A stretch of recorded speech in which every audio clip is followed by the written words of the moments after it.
안녕하세요. 돈이 되거나 도움이 되는 정보를 쏙쏙 골라 전달해드리는 인포머니입니다. 혹시 갑자기 생계가 막막해져서 당장 오늘 저녁, 내일 아침 먹을 게 걱정되셨던 적 있으신가요? 오늘은요, 바로 그런 분들을 위해 정부가 내놓은 정말 말 그대로 공짜로 식품을 지원하는 아주 획기적인 제도에 대해 빠르고 정확하게 알려드리겠습니다. 이제 국가가 생계를 책임집니다. 와, 정부가 내건 공식 문구인데 정말 파격적이죠?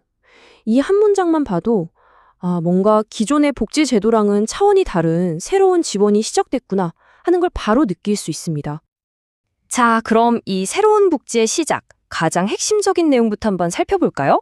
바로 서류가 필요 없다는 점입니다. 네, 제대로 들으신 거 맞습니다. 그동안 우리가 복지 혜택을 받으려면 을에 거쳐야 했던 그 복잡한 과정들 있잖아요. 뭐 각종 증명서 떼와라, 소득이 얼마냐, 재산이 얼마냐 심사하고 또 하염없이 기다리고 이 모든 게 이번 제도에서는 싹 사라졌습니다. 정말 놀랍지 않나요? 그 어떤 것도 증명할 필요 없이 지금 당장 도움이 절실한 분들을 위해서 문턱을 아예 없애버린 거예요. 첫 방문 때는 딱 이름하고 연락처 이 두 가지만 간단히 확인하고 바로 지원을 받을 수 있도록 절차를 획기적으로 바꿨습니다. 자, 그렇다면 이 대단한 제도의 정식 이름은 뭐고 정확히 어떤 내용을 담고 있는지 조금 더 자세히 들여다보겠습니다. 이 제도의 정식 명칭은 먹거리 기본보장 코너고요. 현장에서는 드림 코너라는 예쁜 별칭으로도 불린다고 해요. 가장 중요한 핵심은 뭐다? 소득이나 재산 기준을 전혀 따지지 않는다는 겁니다. 그야말로 생계에 어려움을 겪는 누구나 바로 그 자리에서 도움을 받을 수 있는 완전히 새로운 개념의 복지인 거죠. 이 표를 보시면 차이가 확 느껴지실 거예요. 기존 복지가 서류 내고 심사받고 한참 기다려야 했다면 이 새로운 코너는 그런 과정 없이 일단 먼저 돕고 보자, 즉시 지원에 초점을 맞추고 있습니다. 그야말로 사람이 먼저라는 거죠. 그럼 뭘 받을 수 있냐 궁금하시죠? 보통 3개에서 5개 정도의 물품으로 구성되고요. 금액으로 따지면 약 2만 원 상당입니다. 쌀이나 라면 같은 꼭 필요한 식료품은 물론이고요. 비누나 휴지 같은 생활필수품도 포함돼요. 물론 이 품목은 지역별 상황에 따라서 조금씩 달라질 수는 있습니다.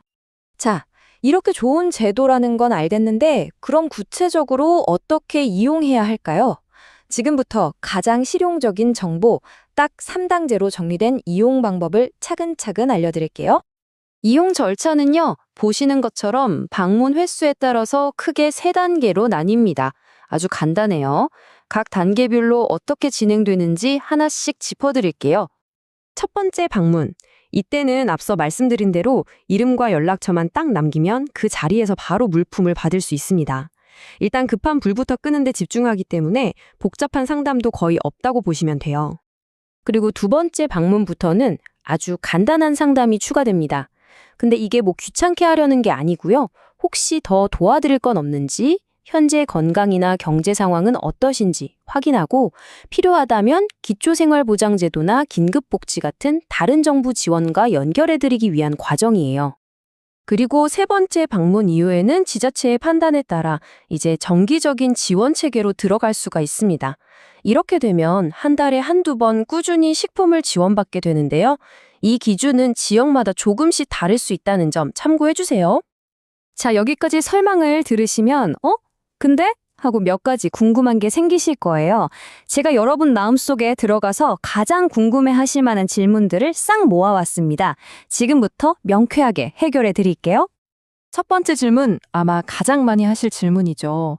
정말 진짜로 아무 서류도 필요 없는 게 맞나요? 네, 맞습니다. 제가 몇 번을 강조하는데요. 첫 방문 때는 소득이나 재산을 증명할 그 어떤 서류도 필요 없습니다. 이 제도의 핵심 철학이 바로 서류보다 사람이 먼저라는 거거든요. 자, 다음 질문입니다.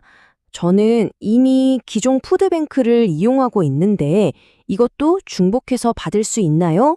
이것도 많이 궁금해 하시더라고요. 원칙은 이렇습니다.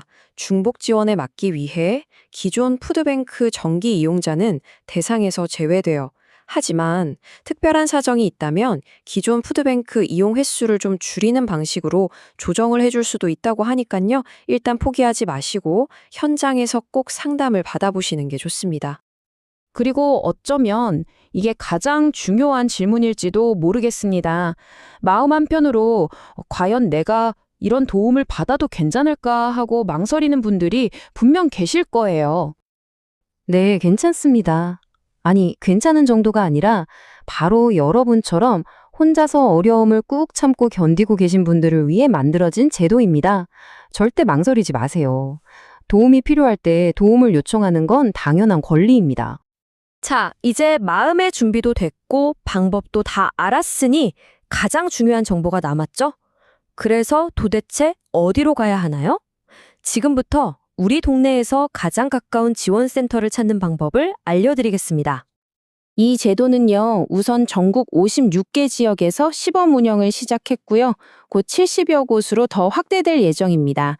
주로 기존 푸드뱅크나 주민센터, 종합사회복지관 안에 설치되어 있으니까 찾아가기 어렵지 않으실 거예요. 앞으로 전국적으로 계속 늘어날 계획이라고 합니다. 자, 지금부터 현재 운영 중인 전국 센터 목록을 쭉 보여드릴 겁니다. 화면이 꽤 길 수 있으니까요. 잠시 일시정지 버튼 누르시고 내가 사는 곳과 가장 가까운 곳이 어디인지 꼼꼼하게 한번 확인해 보세요. 그리고 절대 부담 갖지 마시고 방문하셔서 필요한 도움 꼭 받으시길 바랍니다. 혹시 이번 달 생활비 때문에 당장 내일 먹을 것이 막막해서 혼자 끙끙 앓고 계셨다면 더 이상 주저하지 마십시오. 혼자가 아닙니다. 여러분 곁에는 기댈 수 있는 국가의 지원이 있습니다. 오늘 이 정보가 정말 필요한 분들께 꼭 닿았기를 바랍니다. 지금까지 인포머니였습니다. 내용이 유익하셨다면 구독과 좋아요로 많은 응원 부탁드립니다. 감사합니다.